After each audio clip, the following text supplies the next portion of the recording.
The Elkridge Autumn Fair was the one day of the year when the entire valley pretended to like each other, and I will say this for my neighbors, they committed to the performance.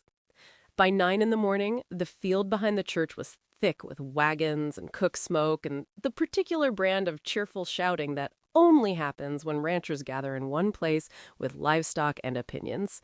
Mr. Perkin had set up a table of dry goods at prices I suspected were not discounted so much as rearranged, and Mrs. Perkins stood beside him offering slices of pound cake to anyone who slowed down long enough to be caught. Billy Ketchum was already eating his third piece, which meant it was not yet 10 o'clock. I had brought a jar of my mother's blackberry preserves, the recipe I'd been making from memory since I was 15, and a round of sourdough bread that I was quietly proud of. My father carried the bread to the contest table with the careful solemnity of a man delivering a sermon, set it down between Mrs. Crane's lemon cake and the widow Hargrove's suspicious-looking cobbler, and then walked away without a word. Thomas Dawson did not believe in lingering near competitions he could not win with a horse or a fence post. I found a spot near the livestock pens where I could watch without being watched, or so I thought, and settled in to enjoy the morning. The air smelled of wood smoke and roasting corn and the sharp, clean bite of late October frost that had not quite burned off yet. The mountains to the west stood white-capped and enormous against the sky so blue it looked painted, and the aspens along the creek had given up the last of their gold and stood pale and bare like bones against the dark pine. It was beautiful. I noticed this the way you notice your own breathing, only when something makes you pay attention. The something, of course, was Emmett Hale. He arrived late enough to be noticed and early enough to avoid being rude, riding Reverend down the single road with his hat pulled low and his collar turned up against the cold. The gray gelding picked his way through the crowd with the dignified patience of a horse who has attended more fairs than his rider, and Emmett dismounted near the livery fence with the careful deliberation of a man who has recently learned that getting off a horse is not the same as falling off one. He had improved. I was not supposed to notice that, but I did. Mrs. Crane spotted him before his boots hit the ground. I watched her cut through the crowd like a hawk through sparrows, her gray eyes bright with purpose, and within 30 seconds she had him cornered between the livery fence and Mr. Perkins' dry goods table. Emmett's face arranged itself into an expression of polite endurance that I recognized from the inside, having worn it myself under Mrs. Crane's attention more times than I could count. I almost felt sorry for him. Almost. Billy appeared at my elbow with cake crumbs on his chin and gestured toward the scene with genuine admiration. "She got him penned faster than I ever got a calf," Billy said. I told Billy that was because Mrs. Crane had more practice, and Billy nodded seriously as if I had said something profound. The livestock judging began at 10, and I moved to the corral fence to watch because Duchess had earned a reluctant entry in the shorthorn class. My father had objected on the grounds that Duchess was less a show animal and more a four-legged argument, but I had groomed her until her red coat shone like copper, and she looked, for exactly the duration it took to walk her past the judge, like a respectable cow. She placed 3rd out of 5, which I considered a victory given that she had attempted to eat the judge's hat during the evaluation. The morning passed in the comfortable rhythm of small-town spectacle. Mr. Perkins sold out of his rearranged dry goods. The widow Hargrove's cobbler went untouched, which was either a judgment on her baking or her reputation, and possibly both.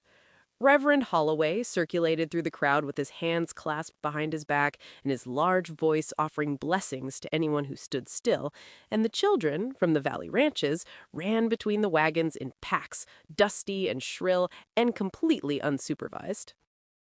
Through it all, I knew where Emmett was. Not because I was looking for him, because the crowd had a way of shifting around him, the way water moves around a stone, and I could feel the sheep of that shift without turning my head. He stood with Doc Hadley, near the horse corral, for a while, then moved to the far side of the field where Jed Farley was examining a bay mare with enormous hands and quiet concentration. He spoke to Mr. Perkin. He bought roasted corn from a boy I did not recognize.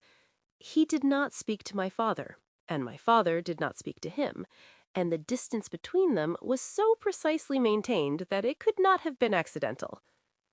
I told myself I was simply observant, that noticing where a person stood in a crowd was no different from noticing the weather or the price of wire. I told myself this 3 times, which should have been a sign that I did not believe it.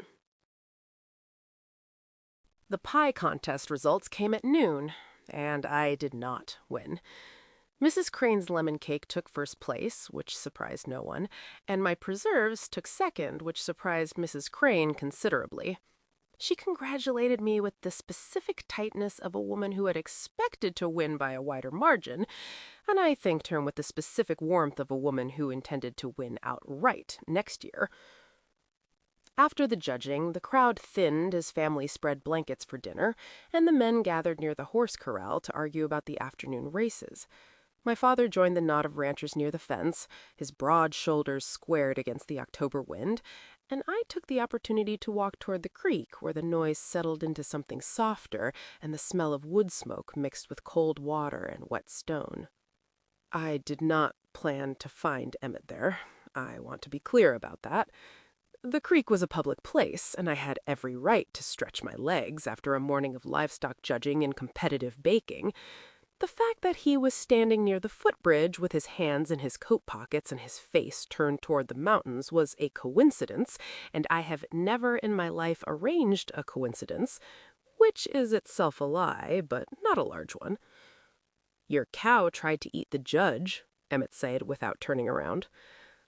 I stopped walking and considered my options, which were limited to continuing forward or turning back, and turning back would have meant admitting that his presence mattered enough to alter my course. So I walked to the bridge rail and leaned against it and said that Duchess had strong opinions about hats and could not be blamed for expressing them. Emmett looked at me then, and the corner of his mouth did something that was not quite a smile, but was close enough to count. "She placed third," Emmett said.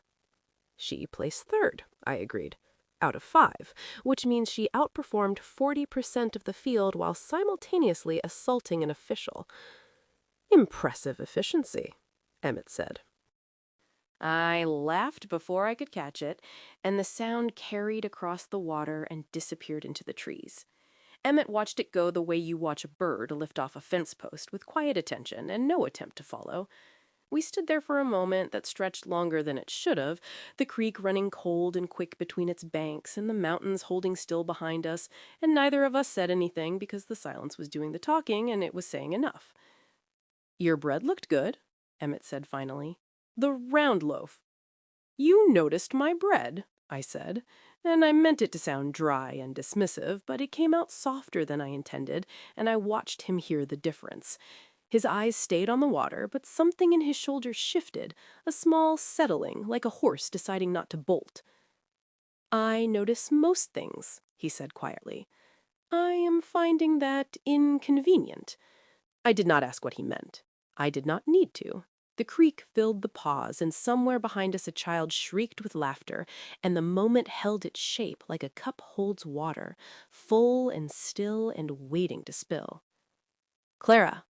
My father's voice came from the direction of the corral, not loud, not angry, just my name with the weight of a fence post behind it. I straightened off the bridge rail and saw him standing 50 yards up the bank, watching, not walking toward us, just watching, with his hands at his sides and his face closed like a door. "I should go," I said. Emmett nodded. He did not say goodbye or suggest we continue or make any of the small reaching gestures that would have made this harder. He simply nodded, and I walked up the bank toward my father with the specific steadiness of a woman who is not running away from anything. Thomas said nothing on the walk back. He did not mention the creek or the bridge or the young man standing beside it. He handed me a tin cup of cider from the Perkins table and stood with me while I drank it. And his silence was not the comfortable kind.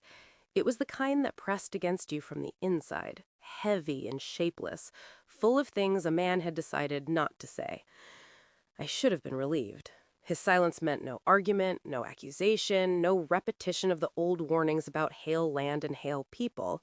But the absence of words can be louder than words, and I could feel him holding something back, the way you feel a storm holding behind the mountains, dark and certain, and coming whether you want it or not.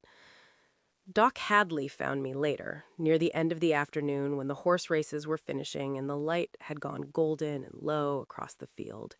He was a small man with kind eyes and a nose that suggested a long friendship with whiskey, and he carried himself with the unhurried ease of someone who had seen enough of life to stop rushing through it. He stopped beside me and watched the last horse cross the finish line, and then he said something strange.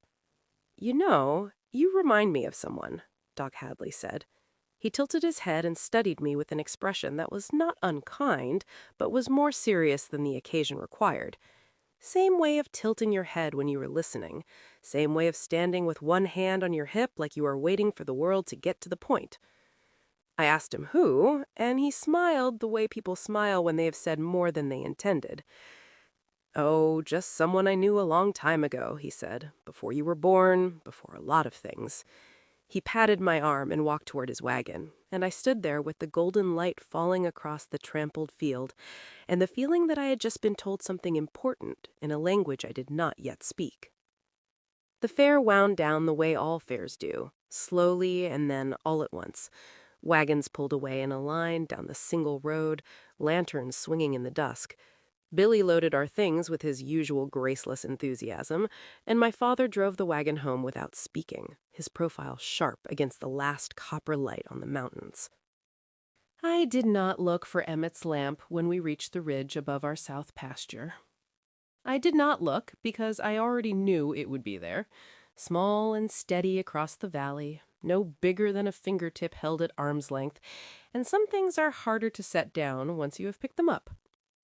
Doc Hadley's words sat in my chest like a seed planted in soil I had not turned yet, quiet and patient and waiting for something I could not name to make it grow. I reminded him of someone. The same tilt of the head, the same way of standing, someone he knew before I was born, before a lot of things. I thought about my mother, who died when I was 14, whose face I carried in my own face the way a river carries the shape of the land it runs through. I thought about the way my father's hands had shaken when I asked about the summer of 1872, and the way Mrs. Crane had stopped herself mid-sentence in the general store, and the way Thomas Dawson watched Emmett Hale with something that was not anger, but was closer to fear. The lamp burned across the valley. I did not look. I did not need to. I could feel it, the way you feel the sun on your back when you're walking away from it, warm and steady and impossible to forget, even with your eyes fixed on the road ahead.